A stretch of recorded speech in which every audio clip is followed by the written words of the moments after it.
Back tonight here on In Focus. Now, sent to this, South Africa will soon launch a bid for 2,500 megawatts of nuclear energy after the regulator gave the green light for procurement to take place. Electricity Minister Dr. Kgosientsho Ramokgopa believes the move will go a long way to secure energy supply. Newzroom Afrika's Ziniko Mhlaba reports.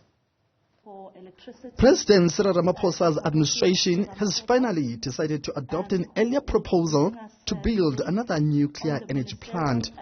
It follows many years of debates on the subject that's opposed by environmental activists who argue that nuclear power is not only expensive but hazardous. But with load shedding now in its 15th year, the ANC-led government resolved to go ahead with the plan. So we are going out to ensure that we are able to get that additional 2,500 megawatts of nuclear capacity to ensure that we are able to meet the issues of national security and energy sovereignty. So this is a significant milestone because we know that historically in the recent past the process was mired in controversy. The Minister of Electricity says South Africa faces devastating electricity challenges today because it never invested enough resources on time to mitigate energy generation shortage and unforeseen infrastructure collapse. And therefore, starting the nuclear energy project now is a must to prevent further crisis.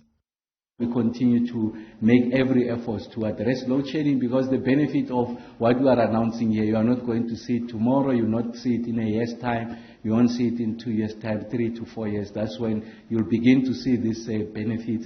But in the meantime, I think it's important that we address the challenges with regards to the immediate problem of load shedding whilst we secure energy future, that we don't run into the same problem again in the future. And nuclear has proven to be a reliable source of energy.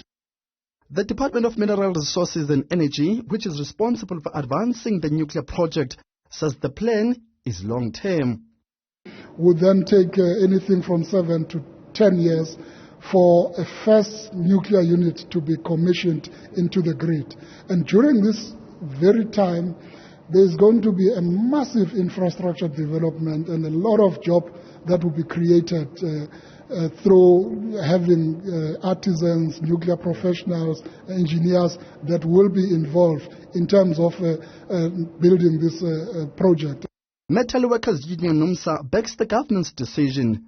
It believes the government must do what's best for the country and not be bullied by the global West and world financial institutions. We must have a right to decide on a proper energy mix that will suit our needs. We have no economy to sacrifice by simply being dictated upon that we must not touch coal, and we get bribed by loans not to touch coal when our coal is leaving this country in drove, because Europe and the United States, their base load is still on coal, is on nuclear, is on gas, and therefore if the minister is coming and pushing for nuclear, we fully support that. The process is likely to take over 10 years before a significant contribution to the country's grid could be realized. A journey worth taking, according to bureaucrats. For Newzroom Afrika on Channel 405, I'm Ziniko Mhlaba in Johannesburg.